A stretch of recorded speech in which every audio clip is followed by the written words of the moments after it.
Hi ನನ್ನ ಪ್ರೀತಿಯ ವಿದ್ಯಾರ್ಥಿಗಳಿಗೆ ನಮಸ್ಕಾರ. ಇವತ್ತಿನ ಕ್ಲಾಸ್ ಯಾವುದಪ್ಪ ಅಂದ್ರೆ ಜೀವಶಾಸ್ತ್ರ. ಈ ಜೀವಶಾಸ್ತ್ರದ ಒಂದು ವಿಭಾಗದಲ್ಲಿ ಡಿಎನ್ಎ.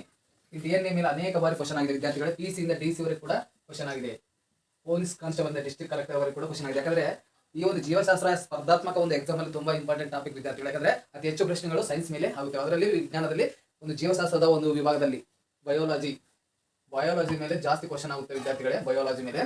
ಅದರಿಂದ ಡಿಎನ್ಎ ಯಾಕೆ ಯೂಸ್ ಮಾಡುತ್ತೇವಪ್ಪ ಅಂದ್ರೆ ಡಿಎನ್ಎ ಅಪರಾಧಿಗಳನ್ನು ಕಂಡು ಹಿಡಿಯಲು, ತಂದೆ ತಾಯಿಗಳನ್ನು ಇವರೇ ಎಂದು ಪರಿಗಣಿಸಲು, ಅದೇ ರೀತಿ ಕಳ್ಳತನ ಮಾಡಿದರೆ ಅವರನ್ನು ಕಂಡು ಹಿಡಿಯಲು. ಅದೇ ತರ ವಿದ್ಯಾರ್ಥಿಗಳೇ, ಯಾರಾದರೂ ಒಂದು ಅನಾಥ ಶವಗಳನ್ನು ಕಂಡು ಹಿಡಿಯಲು. ಈ ರೀತಿಯಾಗಿ ವಿದ್ಯಾರ್ಥಿಗಳು ಡಿಎನ್ಎ ತುಂಬಾ ಇಂಪಾರ್ಟೆಂಟ್ ವಿದ್ಯಾರ್ಥಿಗಳು. ಈಗಿನ ಒಂದು ಜೀವನದಲ್ಲಿ ಡಿಎನ್ಎ ಪಾತ್ರ ತುಂಬಾ ಮಹತ್ವದಾಗಿದೆ. ಅಪರಾಧಿಗಳನ್ನು ಕಂಡು ಹಿಡಿಯಲು ತುಂಬಾ ಇಂಪಾರ್ಟೆಂಟ್ ವಿದ್ಯಾರ್ಥಿಗಳು. ಅದೇ ರೀತಿ ಡಿಎನ್ಎ ಅನ್ನು ಕಂಡು ಹಿಡಿದವರು ಯಾರಪ್ಪ ಅಂದ್ರೆ ವಾಟ್ಸನ್ ಮತ್ತು ಕ್ರಿಕ್ ವಿದ್ಯಾರ್ಥಿಗಳೇ. ಡಿಎನ್ಎ ಅನ್ನು ಕಂಡು ಹಿಡಿದವರು ವಾಟ್ಸನ್ ಮತ್ತು ಕ್ರಿಕ್. ಈ ಕ್ರಿಕ್ ಎಂಬತ್ತ ಮತ್ತು ವಾಟ್ಸನ್ ಎಂಬತ್ತ ಇಬ್ಬರು ಸೇರಿ ಡಿಎನ್ಎ ಅನ್ನು ಕಂಡು ಹಿಡಿದಿದ್ದಾರೆ. ಸಾಕಷ್ಟು ಸಲ ಎಕ್ಸಾಮ್ ಅಲ್ಲಿ FDE ಎಕ್ಸಾಮ್ ಅಲ್ಲಿ ಕ್ವಶನ್ ಆಗಿದೆ ವಿದ್ಯಾರ್ಥಿಗಳು. ಫಸ್ಟ್ ಡಿವಿಷನ್ ಅಸಿಸ್ಟೆಂಟ್ ಕ್ವಶನ್ ಆಗಿದೆ. ಡಿಎನ್ಎ ಅನ್ನು ಕಂಡು ಹಿಡಿದವರು ಯಾರಪ್ಪ ಅಂದ್ರೆ ವಾಟ್ಸನ್ ಮತ್ತು ಕ್ರಿಕ್ ವಿದ್ಯಾರ್ಥಿಗಳು. ಅದೇ ರೀತಿ ಡಿಎನ್ಎ ಲಾಂಗ್ ಫಾರ್ಮ್ ಕೇಳ್ತಾರೆ, ಫುಲ್ ಫಾರ್ಮ್ ಕೇಳ್ತಾರೆ. ಡಿಎನ್ಎ ಅಂದ್ರೆ ಡಿಆಕ್ಸಿ ರೈಬೋ ನ್ಯೂಕ್ಲಿಕ್ ಆಸಿಡ್. ಡಿಎನ್ಎ ವಿಸ್ತೃತ ರೂಪ. ಡಿಎನ್ಎ ಫುಲ್ ಫಾರ್ಮ್ ವಿದ್ಯಾರ್ಥಿಗಳೇ ಡಿಆಕ್ಸಿ ರೈಬೋ ನ್ಯೂಕ್ಲಿಕ್ ಆಸಿಡ್.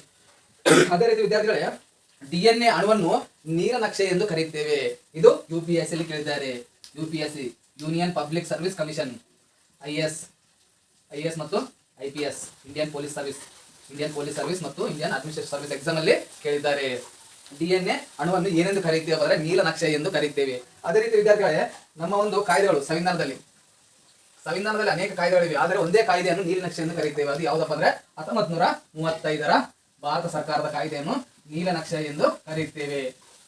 ಅದೇ ರೀತಿ ಡಿಎನ್ಎ ಅಣುವನ್ನು ನೀಲನಕ್ಷೆ ಎಂದು ಕರೆಯುತ್ತೇವೆ. ಇದು ಎಲ್ಲಿ ಕೇಳಿದ್ರೆ ಅವರ UPSC ಪ್ಯಾಟರ್ನ್ ಅಲ್ಲಿ ಕೇಳಿದ್ದಾರೆ ವಿದ್ಯಾರ್ಥಿಗಳೇ. ಅದೇ ರೀತಿ ಡಿಎನ್ಎ ಅನುವಂಶೀಯ ವಸ್ತುವಾಗಿದೆ. ಒಂದ್ಸಲ ಎಕ್ಸಾಮ್ ಅಲ್ಲಿ ಏನ್ ಕೇಳ್ತಾರಪ್ಪ ಅಂದ್ರೆ PC ಎಕ್ಸಾಮ್ ಅಲ್ಲಿ, ಪೊಲೀಸ್ ಎಕ್ಸಾಮ್ ಅಲ್ಲಿ ಏನ್ ಕೇಳ್ತಾರಪ್ಪ ಅಂದ್ರೆ ಪೊಲೀಸ್ ಎಕ್ಸಾಮ್ ಡಿಎನ್ಎ ಡ್ಯಾಶ್ ಅಂತ ಕೇಳ್ತಾರೆ. ಮುಂದೆ 4 ಆಪ್ಷನ್ ಕೊಟ್ಟಿದ್ದಾರೆ.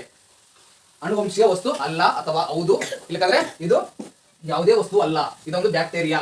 ಈ ರೀತಿಯಾಗಿ ಕೇಳಿದ್ದಾರೆ ವಿದ್ಯಾರ್ಥಿಗಳು. ಇದು ಯಾವ ವಸ್ತು ಆಗಿದೆ ಅಂದ್ರೆ ಅನುವಂಶೀಯ ವಸ್ತು ಆಗಿದೆ. ಡಿಎನ್ಎ ಅನುವಂಶೀಯ ವಸ್ತು ಆಗಿದೆ ವಿದ್ಯಾರ್ಥಿಗಳೇ. ಅದೇ ರೀತಿ ವಿದ್ಯಾರ್ಥಿಗಳೇ, ಡಿಎನ್ಎ ಒಂದು ಸುರಳಿಯ ಉದ್ದ ಎಷ್ಟಪ್ಪ ಅಂದ್ರೆ 34 A ಡಿಗ್ರಿ, ವ್ಯಾಸ ಎಷ್ಟಪ್ಪ ಅಂದ್ರೆ 20 ಡಿಗ್ರಿ A ಡಿಗ್ರಿ.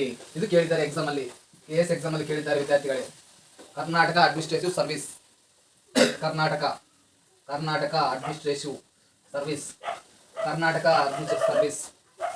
ಅದೇ ರೀತಿ ವಿದ್ಯಾರ್ಥಿಗಳೇ, ಡಿಎನ್ಎ ಒಂದು ಸುರಳಿಯಲ್ಲಿ 10 ನ್ಯೂಕ್ಲಿಕ್ ಟೈಡ್ ಇರುತ್ತೆ. 10 ಜೊತೆ ನ್ಯೂಕ್ಲಿಕ್ ಟೈಡ್ ಇರುತ್ತೆ. ಇದು ಕೂಡ ಎಕ್ಸಾಮ್ ಅಲ್ಲಿ ಕೇಳಿದ್ದಾರೆ, FDE ಎಕ್ಸಾಮ್ ಅಲ್ಲಿ ಕೇಳಿದ್ದಾರೆ. ಅದೇ ರೀತಿ SSC ಎಕ್ಸಾಮ್ ಅಲ್ಲಿ ಕೇಳಿದ್ದಾರೆ, ಸ್ಟಾಫ್ ಸೆಲೆಕ್ಷನ್ ಕಮಿಟಿಯಲ್ಲಿ ಕೇಳಿದ್ದಾರೆ. ಡಿಎನ್ಎ ಅನ್ನು ಕಂಡು ಹಿಡಿದವರು ಯಾರಪ್ಪ ಅಂದ್ರೆ ವಾಟ್ಸನ್ ಮತ್ತು ಕ್ರಿಕ್. ಅದೇ ರೀತಿ DNA long form deoxyribonucleic acid. ತುಂಬಾ ಸಲ ಎಕ್ಸಾಮ್ ಅಲ್ಲಿ ಕೇಳಿದ್ದಾರೆ. ಅದೇ ರೀತಿ ಡಿಎನ್ಎ ಅಣುವನ್ನು ನೀಲನಕ್ಷೆ ಎಂದು ಕರೆಯುತ್ತೇವೆ. ಅದೇ ರೀತಿ ಇದು ಡಿಎನ್ಎ ಒಂದು ಅನುವಂಶೀಯ ವಸ್ತು ಆಗಿದೆ. ಅದೇ ರೀತಿ ವಿದ್ಯಾರ್ಥಿ ಡಿಎನ್ಎ ಒಂದು ಸರಳಿ ಉದ್ದ 34 A degree, Vyasa 20 degree A degree. ಅದೇ ರೀತಿ ವಿದ್ಯಾರ್ಥಿ ಡಿಎನ್ಎ ಒಂದು ಸರಳಿಯಲ್ಲಿ 10 ನ್ಯೂಕ್ಲಿಕ್ ಜೊತೆ ಇರುತ್ತೆ. ಅದೇ ರೀತಿ ವಿದ್ಯಾರ್ಥಿ ಡಿಎನ್ಎ ಯಾಕೆ ಬೇಕಂದ್ರೆ ಅಪರಾಧಿಗಳನ್ನು ಕಂಡು ಹಿಡಿಯಲು, ಅದೇ ರೀತಿ ಅನಾಥ ಶವಗಳನ್ನು ಪತ್ತೆ ಹಚ್ಚಲು, ಅದೇ ರೀತಿ ಕಳ್ಳತನ ಮಾಡಿದವರು ಯಾರೆಂದು ಕಂಡು ಹಿಡಿಯಲು ವಿದ್ಯಾರ್ಥಿಗಳು. ಅದೇ ರೀತಿ ಸಾಕಷ್ಟು ಒಂದು ಈಗಿನ ಜನರೇಷನ್ ಅಲ್ಲಿ ಡಿಎನ್ಎ ತುಂಬಾ ಇಂಪಾರ್ಟೆಂಟ್ ವಿದ್ಯಾರ್ಥಿಗಳು. ಯಾಕಂದ್ರೆ ಪ್ರತಿಯೊಂದು ಕೇಸಿಗೆ ಕೂಡ ಡಿಎನ್ಎ ತುಂಬಾ ಇಂಪಾರ್ಟೆಂಟ್ ವಿದ್ಯಾರ್ಥಿಗಳೇ. ಅದೇ ರೀತಿ ಮರ್ಡರ್ ಕೇಸ್ಗಳಲ್ಲಿ ತುಂಬಾ ಇಂಪಾರ್ಟೆಂಟ್ ವಿದ್ಯಾರ್ಥಿಗಳೇ. ಅದೇ ರೀತಿ ಸಾಕಷ್ಟು ಒಂದು ಕಠಿಣವಾದ ಒಂದು ಕೇಸ್ಗಳಲ್ಲಿ ಕೂಡ ಡಿಎನ್ಎ ಅನ್ನು ಉಪಯೋಗ ಮಾಡುತ್ತಾರೆ. ಡಿಎನ್ಎ ಅನ್ನು ಕಂಡುಹಿಡಿದವರು ಯಾರಪ್ಪ ಅಂದ್ರೆ ವ್ಯಾಟ್ಸನ್ ಮತ್ತು ಕ್ರಿಕ್. ಇದು ಹಲವಾರು ಬಾರಿ ಎಕ್ಸಾಮ್ ಅಲ್ಲಿ ಕೇಳಿದ್ದಾರೆ ವಿದ್ಯಾರ್ಥಿಗಳೇ. ಈ ವಿಡಿಯೋ ತುಂಬಾ ಇಂಪಾರ್ಟೆಂಟ್ ವಿದ್ಯಾರ್ಥಿಗಳೇ, ತುಂಬಾ ಇಂಪಾರ್ಟೆಂಟ್. ದಯವಿಟ್ಟು ಇದನ್ನು ನೋಟ್ಸ್ ಮಾಡ್ಕೊಳ್ಳಿ ವಿದ್ಯಾರ್ಥಿಗಳೇ. ದಯವಿಟ್ಟು ಈ ವಿಡಿಯೋವನ್ನು ಶೇರ್ ಮಾಡಿ ಆಲ್ಮೋಸ್ಟ್ ಆದಷ್ಟು ಜನರಿಗೆ ಶೇರ್ ಮಾಡಿ ವಿದ್ಯಾರ್ಥಿಗಳು. ಯಾಕಂದ್ರೆ ಎಕ್ಸಾಮ್ ಅಲ್ಲಿ ಖಂಡಿತವಾಗಿ ಒಂದು ಪ್ರಶ್ನೆ ರೇಸ್ ಆಗಿ ಆಗುತ್ತೆ ವಿದ್ಯಾರ್ಥಿಗಳು. ಇಲ್ಲಿಗೆ GK 4ನೇ ವಿಡಿಯೋ ಮುಕ್ತಾಯವಾಗುತ್ತದೆ.